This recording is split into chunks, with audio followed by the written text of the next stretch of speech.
Assalamualaikum warahmatullahi wabarakatuh.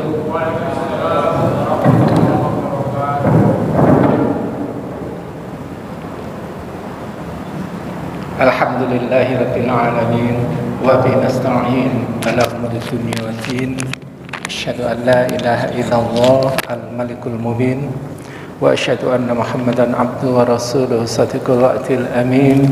Allahumma salli wa sallim wa barik ala sayyidina Muhammadin wa ala alihi wa ashabihi ajmain, amma ba'd.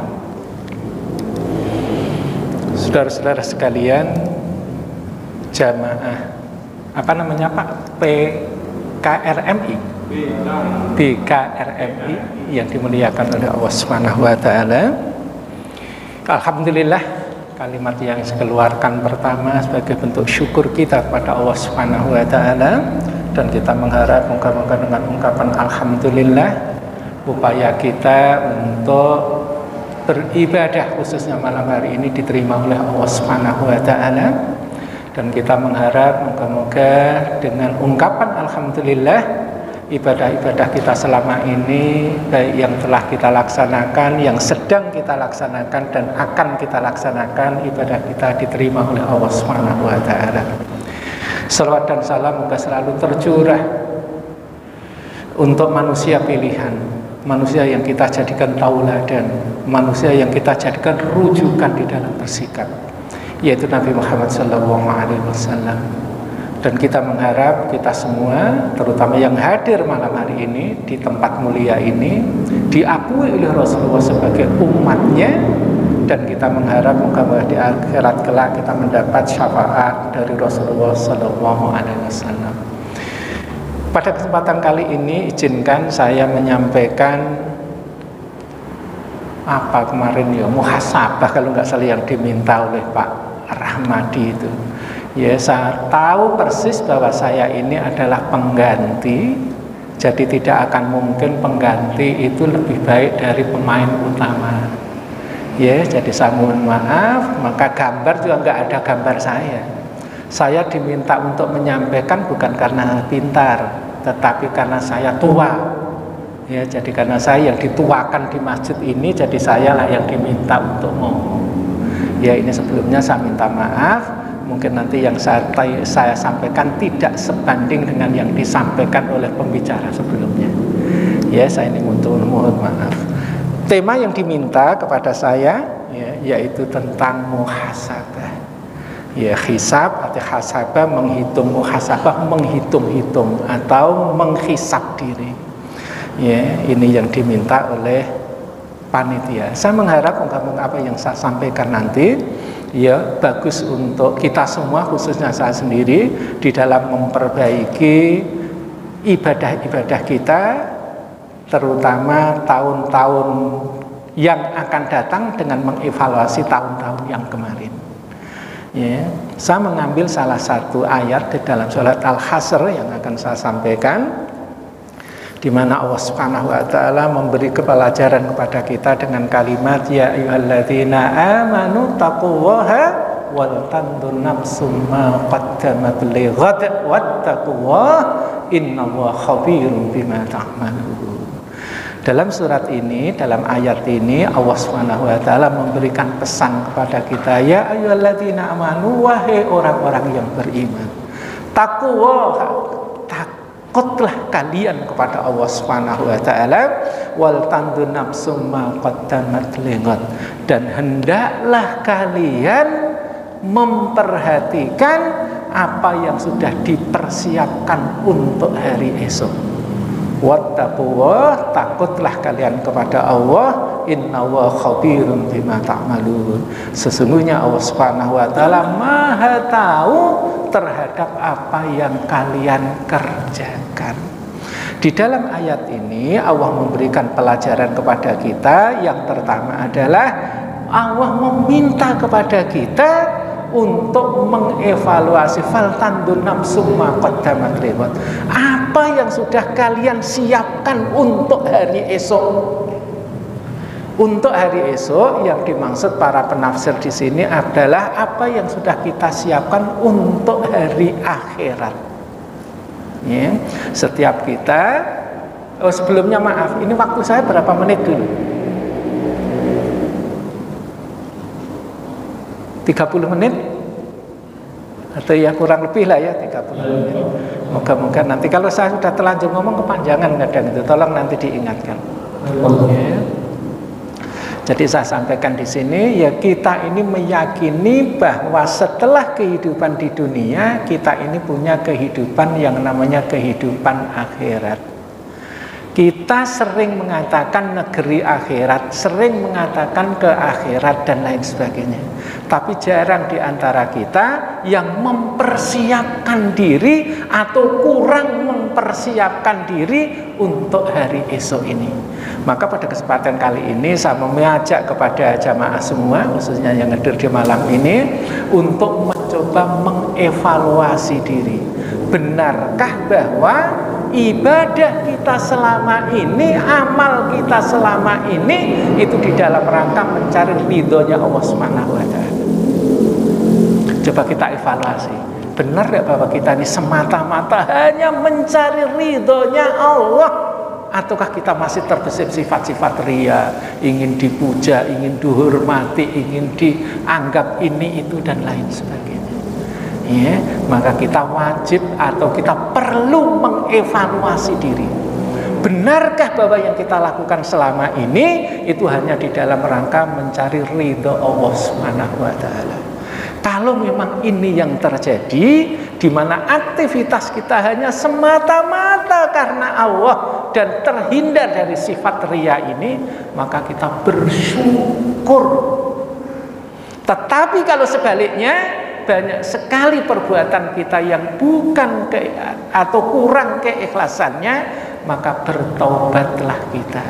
Mumpung kita masih ada kesempatan, masih ada peluang untuk bertobat kepada Allah Subhanahu wa Ta'ala. Inilah yang saya harapkan ya dari kita semua, terutama untuk materi kali ini. Oleh karena itu ya, dalam menyiapkan ini sebisa mungkin bahwa kita ini harus mengevaluasi apa yang sudah kita siapkan untuk hari esok. Setiap manusia punya dua rumah. Satu rumah di dunia dan satu rumah di akhirat. Rumah di dunia yang hampir menghabiskan uang yang kita punya, tidak akan mungkin kita tempati lebih dari 100 tahun. Rumah yang kita punya ini, tempel punya ini, ditempelin, hampir semua dana kita itu habis untuk rumah kita di dunia. Mungkin nggak rumah itu kita tempati 150 tahun? Nggak akan mungkin. Sekarang yang jadi pertanyaan kita adalah, sudah kita siapkan atau sudah kita apakan rumah kita di akhirat yang akan kita tempati selama-lamanya? Kalau rumah yang tidak mungkin kita tempati 100 tahun sudah seperti ini pengorbanan kita, ya, bagaimana dengan rumah kita di akhirat kelak? Coba kita mengevaluasi diri. Andaikan ibadah-ibadah kita cukup enggak untuk itu? Padahal pesannya Rasulullah ya, untuk memperbanyak waqtaksir. Fa inna ya Abazar ta'aksirizat fa inna safaratawil. Wahai Abu Zar, perbanyaklah bekal, karena jalan yang akan engkau tuju, tempat yang akan engkau tuju, jauh tempat yang akan engkau tuju itu. Kalau kita di dunia, jauhnya di dunia itu dimanapun tempatnya masih bisa diukur dengan berapa kilometer, masih bisa diukur berapa jam perjalanannya. Tapi kalau negeri akhirat, bisakah diukur dengan jarak? Bisakah diukur dengan waktu? Nggak akan bisa. Oleh karena itu pesannya Rasulullah, wastaksirizat fa innas safaratawil. Perbanyaklah bekal, karena jalan tempat yang akan engkau lewati, engkau lalui jauh jalan itu. Ya, ini yang harus kita lakukan. Oleh karena itu, marilah kita bersama-sama untuk mengevaluasi diri, kita bersama-sama untuk memuhasabah diri, kita mencoba untuk selalu melakukan kebaikan-kebaikan supaya muhasabah kita ini benar, musabakah kita ini baik. Bagaimana caranya supaya kita selalu melakukan kebaikan-kebaikan itu? Yang pertama, tancapkan ke dalam diri kita sifat muraqabatullah. Merasa bahwa kita itu selalu diawasi oleh Allah Subhanahu wa Ta'ala. Tancapkan di dalam diri kita bahwa kita ini yakin Allah itu selalu memperhatikan dan melihat apa yang kita lakukan. Sampai muncul sifat yang kita sebut dengan ihsan. Apa ihsan itu? Anta budallah ka'annaka taro, fa in lam takun tarahu fa innahu yaraka. Hendaklah kalian beribadah seolah-olah melihat Allah Subhanahu wa Ta'ala. Jika kalian tidak mampu melihat, yakinlah bahwa Allah itu melihat kita. Ya, tancapkan muraqabatullah ini di dalam diri kita, sehingga sampai muncul keyakinan sifat ihsan ini. Ya, bahwa ketika kita melakukan amal, ketika kita melakukan ibadah, seolah-olah kita melihat Allah Subhanahu wa Ta'ala. Kalau kita tidak bisa melihat, yakinlah bahwa Allah itu melihat kita. Kalau kita bisa punya sifat seperti ini, maka muhasabah kita, evaluasi terhadap amal perbuatan kita akan baik. Tetapi kalau kita tidak bisa menancapkan sifat ini, maka kecil peluang kita untuk melakukan kebaikan. Yang muncul adalah keberanian kita di dalam bermaksiat. Ya. Mungkin mohon maaf ini di TV sedang rame-ramenya ya. Korupsi kok 300 triliun. Itu kayak apa uangnya itu kalau dijejer itu kayak apa? Ya. Kenapa sampai demikian orang? Ada yang 200, ada yang 2 triliun, Masya Allah. Kenapa orang berani melakukan maksiat seperti ini? Karena dia merasa tidak dilihat oleh Allah Subhanahu wa Ta'ala. Kalau orang ini merasa dilihat oleh Allah, maka kecil peluang untuk melakukan maksiat. Ya. Abdullah bin Dinar pernah berjalan-jalan dengan Amirul Mukminin Umar bin Khattab. Beliau berdua ini berjalan ke arah Mekah. Ketika sedang capek istirahat, beliau ini di naungan batu. Saya nggak tahu maksudnya itu, mungkin batu besar, terus sinar dari arah mana, dia di belakangnya sinar itu, kena bayang-bayangnya. Ketika sedang istirahat itu ada pengembala domba. Mungkin kita tahu semua kisah seperti ini. Pengembala domba sedang turun dari bukit menuju ke arah Abdullah bin Dinar dan Umar bin Khattab. Kemudian Umar bin Khattab ini menyapa pengembala tadi. Ya, wahai pengembala, bolehkah aku membeli dombamu ini satu? Maka kata sang pengembala, wahai Tuan, ini bukan domba saya. Ini domba tuan saya ini hanya budak, saya ini buruh untuk mengembala, ini bukan milik saya. Apakah Tuan kamu tahu jumlahnya dombanya berapa? Tidak tahu.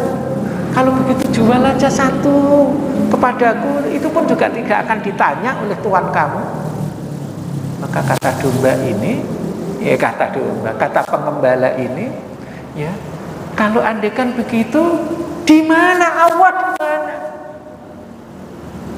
Ketika Umar bin Khattab ini mencoba untuk menguji keimanan sang pengembala tadi, kalau andaikan Tuan kamu tanya, bilang aja dimakan serigala, selesai urusannya. Maka kata sang pengembala ini, Aina Allah, di mana Allah? Kalau begitu kemudian di mana Allah? Umar bin Khattab yang dikenal perkasa. Ciri-ciri fisik Umar bin Khattab ini sebagai gambaran. Tingginya kalau berjalan itu seperti naik kuda dia. Kalau berjalan dengan teman-temannya itu seolah-olah kayak naik kuda. Berarti tinggi besar. Kalau berperang, kedua tangannya aktif. Kalau kita kan satu yang aktif ya. Atau kalau kan kidal satu yang aktif. Umar bin Khattab itu aktif, dua tangannya itu aktif. Ya, itu ciri-ciri fisiknya Umar bin Khattab. Orangnya tuh tegas, pemberani, tapi dengan jawaban sang pengembala ini menangis Umar bin Khattab. Ya. Kemudian Umar bin Khattab bertanya kepada pengembala, kalau begitu tunjukkan di mana tuan kamu. Kemudian diajaklah Umar bin Khattab menuju ke tuannya sang pengembala ini. Ketika sampai kepada tuannya, maka dibelilah sang budak ini, kemudian dimerdekakan oleh Umar bin Khattab. Kata Umar bin Khattab, saya berdoa moga-moga dengan ucapanmu ini kamu dimerdekakan di dunia, dan dengan ucapanmu ini kamu pun dimerdekakan di akhirat. Ya, ini kualitas keimanan pengembala di zamannya Umar bin Khattab. Kalau pengembala saja keimanannya seperti ini, kemudian ulama-ulamanya terus kayak apa keimanan? Ya. Kalau kita kan kalau ulamanya saja begitu, bagaimana pengembalanya? Ya. Ini zaman Umar bin Khattab ini luar biasa. Maka tidak salah kalau di zaman itulah Islam itu berkembang sampai ke penjuru dunia. Di zaman Umar bin Khattab ini Islam menguasai Syam. Ya, Syam itu kalau sekarang itu Syria, Lebanon, Yordania, Palestina, itu namanya Syam. Ya. Itu zamannya Umar bin Khattab. Di zamannya Umar bin Khattab ini juga Islam sampai ke Cina. Setelah menguasai Persia dalam perang Qadisiyah, kemudian terus ke timur, pasukan yang dipimpin oleh Sa'ad bin Abi Waqqas. Dan kemudian Sa'ad bin Abi Waqqas ini wafat dan jasadnya itu dikubur di Cina, di kota yang namanya Guangzhou, Cina. Ya. Jadi Cina itu sudah didatangi oleh manusia yang pasti masuk surga. Karena Sa'ad bin Abi Waqqas kan termasuk 10 sahabat Nabi yang disebut oleh Rasulullah pasti akan masuk surga. Ya. Demikian juga Syam. Siapa yang membawa Islam sampai ke Syam setelah perang Yarmuk? Maka yang membawa Islam sampai ke Syam namanya Abu Ubaidah bin Jarrah. Abu Ubaidah bin Jarrah, maaf. Abu Ubaidah bin Jarrah. Abu Ubaidah bin Jarrah ini juga termasuk salah satu dari 10 sahabat Nabi yang pasti masuk surga. Ya. Kalau kita perhatikan di sini ya, itu dari Arab Syria ke Damaskus, dari Damaskus baru kemudian tahun berapa Damaskus dikuasai Umar bin Khattab? Tahun 636, dan masuk ke Palestina tahun 368. Kemudian Syam itu dikuasai oleh Islam sampai tahun 1099 ketika kalah di dalam perang salib. Dan kemudian direbut kembali oleh Salahuddin Al-Ayyubi itu tahun 1189. Jadi dikuasai dari Islam menguasai itu kurang lebih hampir 500 tahun. Kemudian dikuasai oleh Nasrani sekitar 90 tahun. Kemudian kembali dikuasai oleh Islam sampai dikuasai oleh Turki Utsmani. Ya. Ketika Salahuddin Al-Ayyubi ini merebut Palestina, ini juga lewatnya itu Damaskus dulu. Damaskus, kemudian baru ke Baitul Maqdis. Umar bin Khattab juga sama. Dalam perang Yarmuk itu yang dikuasai oleh Damaskus dulu, Syria, baru kemudian ke Baitul Maqdis, Palestina. Salahuddin Al-Ayyubi sama, dari Damaskus kemudian ke Baitul Maqdis. Sekarang itu mau diikuti oleh Muhammad Al-Jaulani, ya, yang membebaskan Syria ini. Ya, kita jangan menjelek-jelekan ya, walaupun itu media mengatakan dia itu teroris dan lain sebagainya. Salah satu kewajiban dari seorang muslim adalah tahrirul waton, membebaskan tanah air ya, dari penjajahan kafir atau penjajahan Islam, tetapi dia bukan orang yang Islami. Hafid Qasim itu Hafid Hasan, Hafid Bashar Asad, Hafid Asad itu bukan orang Islam. Dia itu adalah pecahan Syiah yang tidak diakui oleh Syiah. Jadi Syiah saja itu tidak mengakui. Namanya Syiah Alawiyah. Apa bedanya Syiah Alawiyah dengan Syiah yang lain? Kalau Syiah yang lain itu dia hanya tidak mengakui kekhalifahan Abu Bakar, Umar, itu tidak diakui. Yang berhak menjadi khalifah adalah Ali bin Abi Thalib. Tapi bila dengan Alawiyah, kalau Alawiyah itu mempunyai keyakinan bahwa Ali bin Abi Thalib itu adalah jelmaan dari Allah SWT, maka dia dikeluarkan dari Syiah. Syiah saja itu tidak mengakui. Ya, ini kembali lagi kita ke sini. Itulah tingkat keimanan pengembala kambing, pengembala domba pada saat itu. Ya, sehingga wajar kalau andekan pimpinan-pimpinannya mempunyai keimanan yang luar biasa sampai mampu menyebarkan Islam ini ke penjuru dunia. Ya, apa penyebabnya si pemuda ini, si pengembala ini demikian seriusnya di dalam Islam sampai tidak mau melakukan kemaksiatan? Karena adanya muraqabatullah, si pengembala ini yakin bahwa Allah itu selalu melihat dia, selalu memperhatikan dia. Kalau tidak, hancur.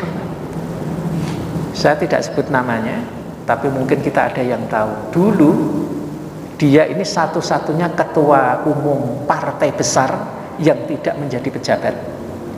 Kalau antum bisa mengurutkan akan ketemu, tapi saya nggak menyebutkan namanya. Ya, dia tuh satu-satunya yang tidak menjadi pejabat. Apa penyebabnya? Ya, penyebabnya adalah dia terjebak oleh permainan politik, lawan politiknya itu. Dia menandatangani sebuah kertas yang isinya tentang manipulasi data. Ya, kemudian ada beberapa wartawan yang menanyakan kepada orang ini, wah, andekan Anda tidak tanda tangan itu udah pasti menteri, udah pasti jabatan kamu. Kenapa kamu sampai menandatangani seperti itu? Maka jawaban orang ini, wahai wartawan, coba andekan kamu menjadi saya, kata orang ini. Ya, ketika masuk ke hotel, di depan meja ada uang setumpuk, ada kertas yang harus ditandatangani. Di belakangnya ini ada perempuan yang tidak memakai benang. Jangankan pakaian, benang saja itu nggak pakai. Bagaimana andikan kamu menjadi saya, kata orang ini. Ya. Wartawan itu tidak ada yang menjawab. Ya. Kenapa dia melakukan seperti ini? Karena ada setumpuk uang, ada sesuatu yang lebih menyenangkan lagi dari itu. Ya. Hilanglah muraqabatullah ini, merasa diawasi oleh Allah, ini hilang dia. Akhirnya dia menandatangani itu, dan itu ternyata jebakan. Ya. Ini kenapa? Maksiat. Kenapa dia maksiat? Karena dia tidak merasa diawasi oleh Allah SWT. Coba ini tancapkan di dalam diri kita. Andaikan kita selalu merasa diawasi oleh Allah, mungkinkah kita melakukan maksiat? Tidak mungkin. Kenapa sekarang kita melakukan maksiat? Karena tidak merasa diawasi oleh Allah. Ini yang harus kita evaluasi. Dalam kisah yang lain, saya ambilkan Amirul Mukminin juga. Ya. Amirul Mukminin ini orangnya tuh sering belusukan, bukan hanya ke got-got, bukan hanya ke itu, ke rumah-rumah. Ya. Sampai suatu ketika beliau ini itu ketemu dengan satu rumah yang dindingnya itu agak berlubang, sehingga sinar dari dalam itu bisa keluar kalau malam hari. Umar bin Khattab ini tertarik, ada dialog di dalam rumah itu. Siapa yang dialog? Yaitu antara seorang ibu yang pekerjaannya adalah memerah susu dengan seanak perempuannya. Kita mendengar semua, kita sering mendengar kisah ini. Apa dialognya? Sang ibu meminta kepada anaknya untuk menyampurkan air ke dalam susu itu. Harapannya supaya nanti kalau ditimbang atau diliter itu dapatnya lebih banyak. Ya, maka kata sang anak, wahai ibu, ini tuh larangan agama, ini juga larangan Amirul Mukminin. Kata sang ibu, Amirul Mukminin nggak akan melihat kita, laksanakan saja. Kata sang anak, kalau Amirul Mukminin tidak melihat, Tuhannya Amirul Mukminin itu melihat apa yang kita lakukan. Ketika mendapat jawaban seperti itu, Amirul Mukminin Umar bin Khattab yang kebetulan mendengarkan dialog itu langsung pulang. Sampai di rumah, dia kebetulan masih punya anak laki-laki yang belum menikah, namanya Asim bin Umar bin Khattab. Maka Asim ini ditawari oleh Umar bin Khattab, wahai anakku, saat tadi ketemu begini-begini, maukah kamu menikahi perempuan itu, gadis itu? Maka Asim ini siap untuk menikah. Dia nggak nanya itu anaknya siapa, cakep atau tidak cakep, nggak ditanya sama dia. Ya, dia langsung mau. Dalam pernikahan ini, ya, antara Asim bin Umar bin Khattab dengan anaknya pemerah susu ini, lahir anak perempuan namanya Laila. Ketika Laila ini dewasa, menikah dengan bangsawan Bani Umayyah namanya Abdul Aziz. Dari pernikahan antara cucunya Umar bin Khattab ini dengan bangsawan Bani Umayyah ini, lahirlah seorang anak laki-laki yang kemudian terkenal dengan nama Umar bin Abdul Aziz. Jadi Umar bin Abdul Aziz itu cicitnya Umar bin Khattab. Anaknya Laila, Laila anaknya Asim, Asim anaknya Umar. Ya. Kenapa si perempuan ini itu sampai tidak mau melakukan seperti ini? Karena dia yakin bahwa Allah itu melihat dia. Ya, ini loh yang kurang itu. Bagi kita semua kisah ini kita sudah mendengar semua, tapi meresapi kisah ini yang kita belum. Ya. Coba andaikan kita ada peluang untuk melakukan maksiat, kemudian kita tidak jadi melakukan maksiat. Ya. Ini beratnya luar biasa. Ya, tapi bagi kita-kita yang terbiasa dengan muraqabatullah ini, itu insya Allah akan terjaga. Dalam kesempatan kali ini coba kita mengevaluasi. Ini yang pertama, kita mengevaluasi, memuhasabah diri. Benarkah bahwa selama ini ibadah-ibadah kita itu hanya dalam rangka mencari ridho Allah, ataukah ada faktor-faktor yang lain? Ini yang pertama. Kemudian yang kedua, yang bisa menumbuhkan muhasabah kita ini bagus, muhasabah kita ini sehat, adalah zikrul maut, mengingat kematian. Ya, perlu kita ketahui tidak ada manusia, tidak ada makhluk yang tidak mati, itu enggak ada. Kullu nafsin dha'iqah lah, dha'iqatul maut. Dha'iqah artinya kan merasakan. Setiap jiwa, kalau andaikan kita hubungkan dengan manusia, setiap manusia pasti akan merasakan mati, bukan mengalami mati. Kalau mengalami mati itu biasa, merasakan mati. Jadi mati itu ada rasanya. Ya. Jadi mati itu bukan enak, bener, enggak. Mati itu ada rasanya mati. Gimana rasanya mati? Itu yang kita belum alami. Kayak apa rasanya mati itu? Rasanya mati yang pertama akan kita ketemu besok ketika berjumpa dengan malaikatul maut, ya. Kita sering menyebut Israel, walaupun Israel nggak ada di dalam Al-Quran, itu nggak ada namanya Israel. Dalam hadis itu nggak ada namanya Israel, itu nggak ada. Yang ada itu malaikatul maut, ya. Kita sering menyebut Israel, akhirnya kesannya Israel itu ada di dalam Al-Quran, padahal nggak ada. Kita juga sering mengatakan sembahyang, seolah-olah tuh sembahyang tuh lebih halus dari sholat. Padahal sembahyang itu dari kata menyembah Sang Hyang Widiwasesa, disingkat sembahyang. Tapi sudah menjadi bahasa Indonesia, ya kita pakai saja. Ya, kalau kita upayakan memakai bahasa yang Islami, sholat. Ya, kembali lagi ke sini. Ya, bahwa zikrul maut, mengingat kematian. Ya, jadi setiap kita ini akan mengalami yang namanya mati, itu pasti, tidak akan mungkin tidak. Rasa dari mati itu adalah berjumpa dengan malaikatul maut. Itu yang pertama. Kemudian yang kedua, dicabutnya ruh. Nanti satu-satu kalau ada waktu saya sampaikan. Dicabutnya ruh itu dari tubuh kita. Ya, kemudian yang berikutnya itu kita malam pertama di alam kubur. Ya, kita ingat-ingat di kondisi-kondisi seperti ini. Salah satunya adalah ziarah kubur untuk mengingat kematian itu. Kuntu nahaitakum an ziyaratil kubur fazuruha. Dulu saya pernah mencegah kalian untuk ziarah kubur. Sekarang ini ziarahlah. Ya, karena dengan ziarah itu mengingatkan kita kepada akhirat.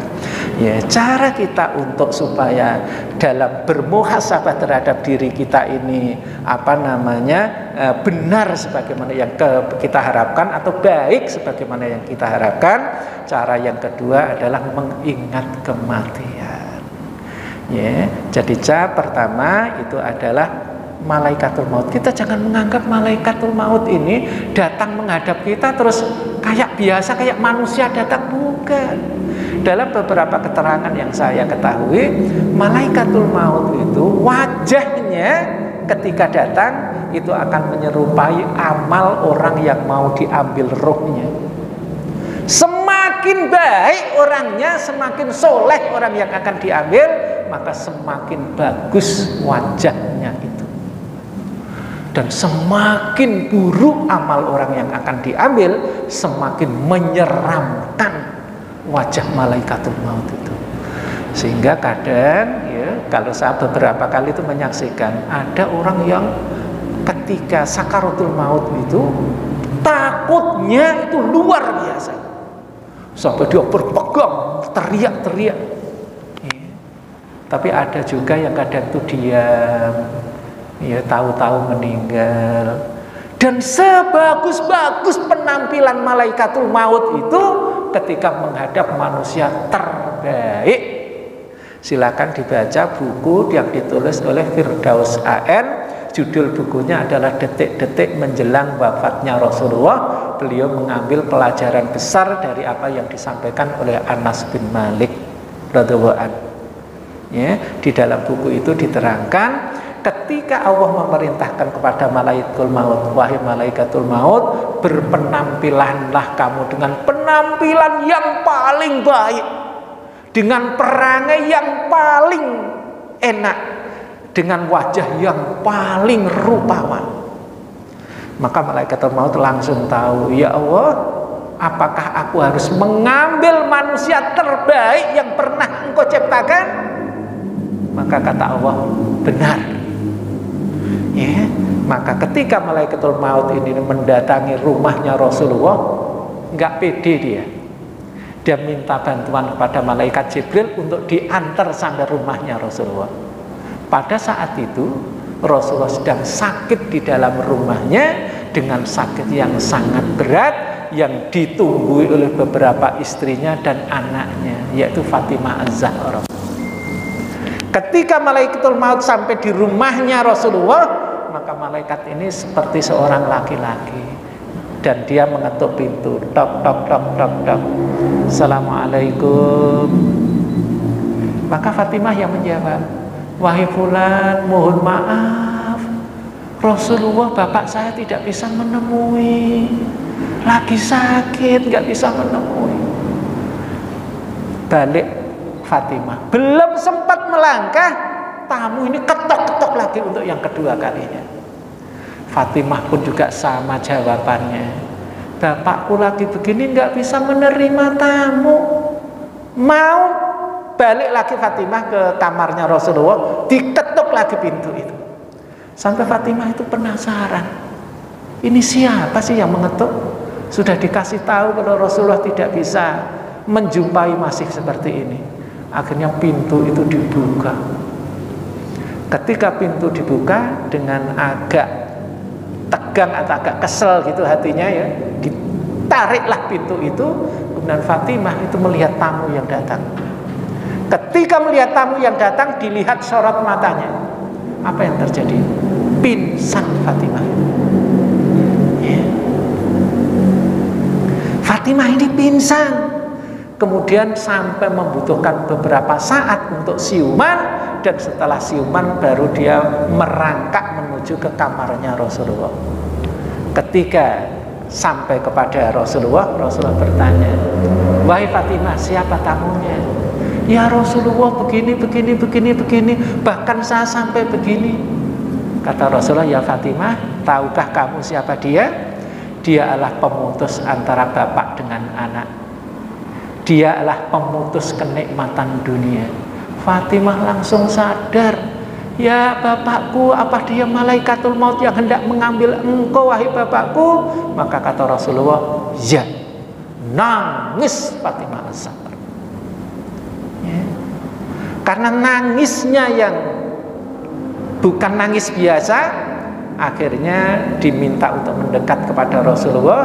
Rasulullah membisikkan kepada telinganya Fatimah, kemudian Fatimah tersenyum.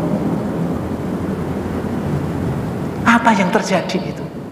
Pelajaran yang pertama adalah Fatimah Az-Zahra itu adalah satu dari 4 perempuan terbaik yang pernah diciptakan oleh Allah Subhanahu wa taala. Penghuni surga Fatimah. Tapi ketika melihat wajahnya malaikatul maut, pingsan dia. Kurang apa Fatimah amal solehnya? Saya kadang membayangkan, kalau ingat keterangan ini itu saya membayangkan besok malaikatul maut itu menghadap saya, terus kayak apa wajahnya itu. Kalau Fatimah saja pingsan, bagaimana dengan kita besok? Ini yang pertama pelajaran. Jadi menghadapi, ketemu dengan malaikatul maut, jangan kita anggap itu pertemuan biasa. Kalau orang seperti Fatimah, perempuan ahli surga, penghulu perempuan di surga, itu saja pingsan melihat sinar matanya, dan itu sebagus-bagus penampilan. Ya. Kalau besok menghadap kita, kayak apa terus kita? Yang wajahnya terus kayak apa? Terus kita ini besok itu kayak apa? Ya. Itu pertama. Kemudian yang kedua, ketika Fatimah ini siuman, kemudian mendekat kepada ayahnya, kemudian Rasulullah membisikkan sesuatu. Awalnya menangis Fatimah ini, tapi setelah dibisiki oleh Rasulullah, kemudian tersenyum. Apa yang dibisikin itu? Setelah Rasulullah dikebumikan, Rasulullah wafat hari Senin, kemudian dikubur hari Rabu. Setelah Rasulullah dikubur, baru istrinya yaitu Aisyah ini bertanya kepada Fatimah, "Ya Fatimah, apa yang terjadi ketika Rasulullah begini, kenapa kamu tersenyum?" Baru Fatimah ini mengatakan, "Wahai Ummul Mukminin, bapakku bercerita kepadaku, ya setelah tangisku ini, bahwa saya adalah orang yang pertama dari keluarganya yang akan menyusul meninggal." Dikasih tahu mau meninggal, tersenyum Fatimah Az-Zahra. Kan kita, maaf, kita dikasih tahu besok kamu akan meninggal, tersenyum apa tersenyum gitu? Ya, ketakutan gitu. Ya, di mana letak rahasianya? Fatimah itu yakin kehidupan akhirat lebih bagus daripada kehidupannya di dunia. Ya, siap dia kalaupun mati sekarang itu. Sedangkan kita ini kan belum siap untuk mati sekarang ini. Ya. Ketika dikasih tahu, engkau adalah keluargaku pertama yang akan menyusul aku, tersenyum. Dan tidak sampai 6 bulan berikutnya, Fatimah Az-Zahra menyusul ayah tercintanya, wafat dalam usia 26 tahun. Ya, masih muda kan? Ya. Jadi mati itu nggak ada hubungannya dengan tua, nggak ada hubungannya dengan muda. Jangan yang tua mati dulu, yang muda belakangan, belum tentu. Wong saya ini sudah tua dari antum lebih tua saya, belum tentu saya mati dulu. Ya. Nah, ini yang perlu hati-hati bagi kita. Ya. Jadi ketika mendapat jawaban seperti itu, tersenyum Fatimah. Ya, ini yang harus kita camkan di dalam diri kita. Ya. Jadi Apa yang menyebabkan kemudian Rasulullah ini lolos ya dari kesulitan-kesulitan atau ganasnya atau sadisnya malaikatul maut? Karena ibadahnya Rasulullah ikhlas, ya tidak mengharap apapun. Ini yang harus kita tanamkan ke dalam diri kita. Ya, kalau mungkin Rasulullah bagi kita memang dia al-maksum, manusia yang tidak pernah melakukan dosa, kan berbeda dengan kita. Ya, ini kehati-hatian kita. Ya, jadi zikrul maut, mengingat kematian, ya yang harus kita yakini adalah bahwa semua makhluk ini akan merasakan mati. Rasa yang pertama adalah ketemu dengan malaikatul maut. Rasa yang kedua adalah dicabutnya ruh. Ya, ketika malaikatul maut ini bertemu dengan Rasulullah, maka Rasulullah itu berkata kepada malaikatul maut, "Wahai malaikat, apakah kamu datang ke sini sendirian?" "Bukan ya Rasulullah, saya ditemani oleh malaikat Jibril." Panggil dia. Kemudian malaikat Jibril itu datang, dan malaikat Jibril ada di sebelah kanannya Rasulullah. Ya. Ketika ruh itu dicabut, maka malaikat Jibril itu tidak melihat Rasulullah. Ya. Kalau dalam bahasa kita, melengos itu apa ya? Wajahnya malaikat itu tidak melihat ketika Nabi itu ruhnya diambil oleh malaikatul maut. Ya. Sehingga Rasulullah mengatakan, "Wahai Jibril, apakah kamu tidak suka?" Maka kata malaikat Jibril, "Ya Rasulullah, siapa yang tega melihat orang terbaik kemudian dalam kondisi seperti ini?" Ini Nabi, Pak. Ya. Itu ketika rohnya diambil, itu juga mengalami kondisi yang sangat berat. Padahal itu semudah-mudahnya, segampang-gampangnya roh keluar dari jasad. Ini perlu bagi kita ya untuk mengingat-ingat kondisi seperti ini. Ya bagaimana itu kalau kejadian-kejadian itu terjadi kepada kita. Ya. Kemudian yang ketiga, yang juga merasakan kematian yang ketiga, itu adalah ketika kita pertama kali di alam kubur. Kita tidak tahu, Pak, apakah alam kubur ini kemudian kita menjadi taman-taman surga yang menyenangkan kita, ataukah pertanyaan-pertanyaan kubur ini menjadi jurang-jurang neraka bagi kita. Ini baru di dunia, ini belum masuk akhirat ini baru dikubur. Ya. Kita tidak tahu. Imam Syafi'i ini adalah salah satu manusia yang mungkin muridnya paling banyak. Ya, sehingga banyak sekali yang mengidolakan atau mengambil pendapatnya Imam Syafi'i ini.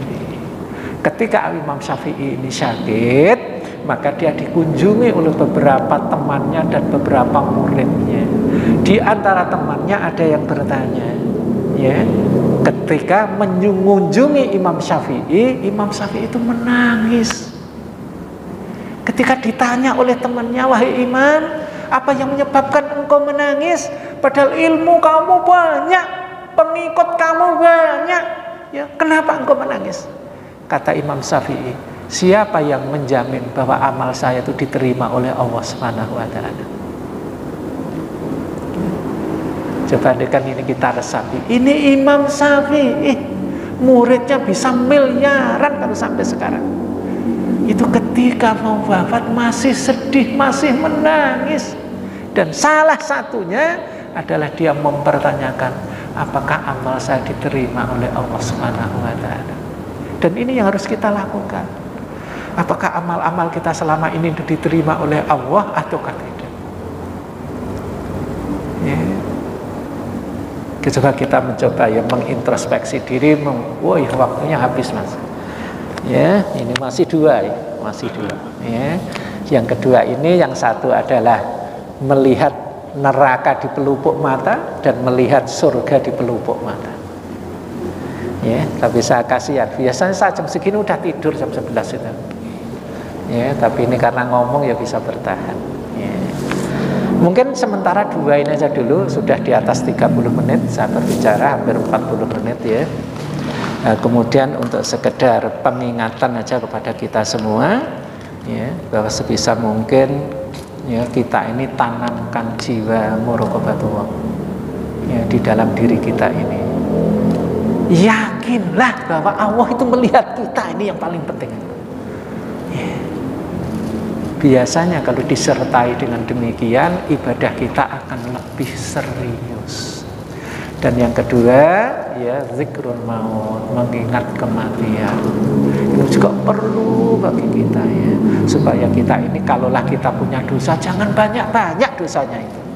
Kalaulah kita punya dosa, jangan dosa-dosa besar, ya, sehingga mudah untuk terhapus dan mudah untuk bertaubat.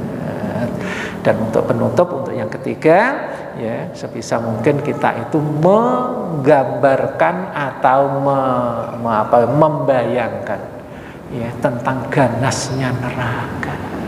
Mohon maaf, sekedar saya cuplik saja neraka itu.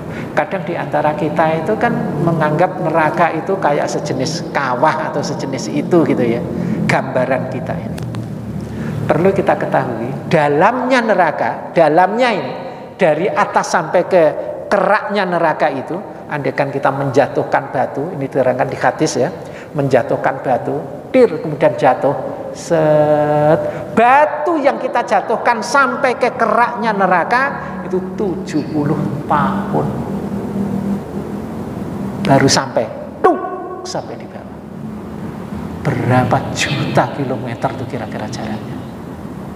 Itu baru kedalamannya saja, belum lebarnya. Tidak bisa, karena selebar luas langit dan bumi. Kita nggak bisa mengukurnya. Ya. Dan besok itu akan dipenuhi oleh manusia-manusia. Kadang di antara kita ada yang pikirannya itu kacau, nggak apa-apa masuk neraka, besok kan kita kumpul dengan bintang film. Kita kumpul dengan Marilyn Monroe. Marilyn Monroe itu siapa ya, bintang film dulu itu. Atau kumpul dengan si A, si B yang kita anggap orang-orang cantik, atau yang perempuan kumpul dengan artis-artis yang ganteng-ganteng. Perlu kita ketahui, neraka itu dibakar itu selama 1000 tahun sampai memerah neraka itu. Kemudian dibakar lagi 1000 tahun sampai memutih, dan dibakar lagi 1000 tahun sampai menghitam. Jadilah warna neraka itu hitam kelam. Mau melihat siapa kita? Listrik mati aja kita nggak bisa membedakan mana yang jelek, mana yang buruk, mana yang baik, ya. Apalagi di neraka, ya, ini gambaran-gambaran di neraka, ya. Termasuk makanannya, makanan neraka. Kalau ini kan makanan luar biasa, kita makan begitu kenyang. Makanan neraka, 1 titik makanan neraka ditaruh di bumi ini, maka semua makanan yang ada di bumi ini keracunan. Kayak apa tuh neraka itu? Ya, ini gambaran-gambaran neraka, ya. Dan jangan sekali-kali, ya, kita ini rindu atau ingin masuk neraka. Terakhir, ada sebuah kisah yang saya mengharap kita tidak pernah meniru. Ada bis malam. Bis malam ini berjalan dari satu kota menuju kota yang lain. Saya tidak cerita bisnya, tidak cerita kotanya. Kemudian di dalam perjalanan ini banyak penumpangnya. Di antara penumpang itu ada seorang perempuan yang usianya sekitar 20 sampai 25-an tahun, tetapi yang bikin aneh itu memakai pakaian anak-anak, jadi kelihatan kemana-mana lah sesuatunya itu. Kemudian dia duduk, sampingnya itu orang paruh baya, sudah usia lah, taruhlah adegan seusia saya gitu. Ya, kemudian bapak-bapak yang ada di sampingnya ini tuh mengingatkan kepada kakak-kakak itu. Wahai si mbak atau wahai si kakak, dengan berpakaian seperti ini, apakah kamu tidak takut mendapat bahaya, atau tidak takut mendapat dosa dari Allah Subhanahu wa taala? Si mbak ini tuh bangkit berdiri sambil mengatakan, apa urusan bapak? Soal saya disenangi orang tidak senangi urusan saya. Soal saya ini surga atau neraka itu urusan saya.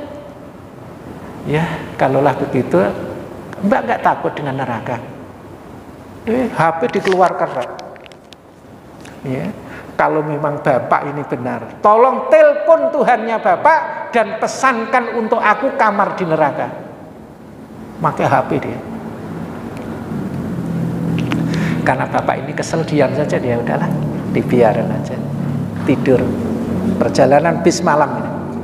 Sampai di tempat terakhir, maka sang kru bis ini, tolong semua penumpang siap-siap untuk turun karena sebentar lagi selesai tuh bis yang akan kita tuju ini. Ketika sudah sampai di kota itu, bis sudah berhenti, penumpang sudah mau keluar, nggak bisa keluar. Kenapa? Karena perempuan tadi, pemuda tadi itu selonjoran di jalan masuknya itu. Maka yang di belakang, bangunin aja, udah bangunin dah. Yang bapak tadi yang sampingnya diem aja, dia nggak mau tahu. Ya. Akhirnya sang kru bis itu membangunkan mbak itu tadi. Dibangun, bangun, udah sampai, bangun. Apa yang terjadi? Tidur selama-lamanya. Setelah dia pesan kamar di neraka, kemudian dia mati. Ya. Dalam kondisi seperti ini, apa kira-kira yang terjadi? Ya. Nah, mungkin ini gambaran singkat saja tentang masalah surga, masalah neraka, dan insya Allah nanti bisa kita dalami untuk surga dan neraka. Ya mungkin ini yang dapat saya sampaikan tentang masalah muhasabah, karena saya muhasabahnya ya begini nih, saya tidak bisa yang lain. Ya mohon maaf kalau ada kekhilafan, ya mohon maaf kalau ada kata-kata yang tidak berkenan, ya baik di lainnya, tata busana, tata yang lainnya. Saya mohon maaf. Akhirul kalam, wabillahi taufiq wal hidayah. Assalamualaikum warahmatullahi wabarakatuh.